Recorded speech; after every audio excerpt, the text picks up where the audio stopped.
ஒரு தீர்க்கதரிசன வார்த்தை உங்களோடு. ஆதியாகமம் 17ஆம் அதிகாரம் 5ஆம் வசனம். இனி உன் பேர் ஆபிராம் எண்ணப்படாமல் நான் உன்னை திரளான ஜாதிகளுக்கு தகப்பனாக ஏற்படுத்தினபடியால் உன் பேர் ஆபிரகாம் எண்ணப்படும். இப்பொழுது ஆபிரகாம் என்கிற பெயரை பார்ப்போம். ஆபிரகாம் என்கிற வார்த்தையில் 5 எழுத்துக்கள் உண்டு.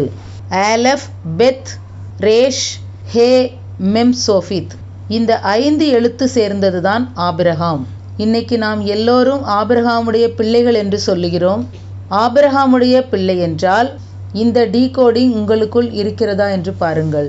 முதல் 4 எழுத்தை எடுப்பீர்களானால் அது ஆப்ரா என்று சொல்லப்படும்.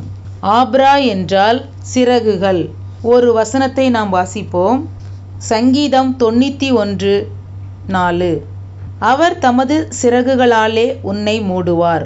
வேதம் சொல்லுகிறது அவர் சிறகுகளாலே நம்மளை மூடுவார். சிறகு என்கிற வார்த்தைக்கு எபிரேய வார்த்தை ஆப்ரா.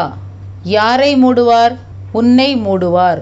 இந்த ஆபிரகாம் என்கிற வார்த்தையில் மெம், சோஃபித், இதுக்கு அர்த்தம் என்னவென்றால் இரத்தத்தினால் கழுவப்பட்ட ஜனங்கள். அதுதான் நீங்க அந்த ஆப்ராக்குள்ள வந்தால், அதாவது மெம் ஆப்ராக்குள்ள வந்தால், மெம் சோஃபித் ஆப்ரா கூட சேர்ந்தால், ஆப்ரா சிறகு மெம் மேல வந்தால் ஆபிரகாமுடைய பிள்ளைகள். இன்னைக்கு நீங்க ஆபிரகாமுடைய பிள்ளைகளா? அவருடைய சிறகு உங்க மேல மூடி இருக்கு. அவருடைய சிறகுகளால் உங்களை மூடுவார். ஆபிரகாம் என்கிற பெயரில் ஒரு தீர்க்க தரிசனம். அதனால் கவலையே படாதீங்க. நீங்க அவருடைய சிறகுக்குள்ள இருக்கிறீங்க. எல்லா ஆபத்துகளிலிருந்து உங்களை காப்பாற்றுவார். கர்த்தர் உங்களை ஆசீர்வதிப்பாராக. ஷாலோம்.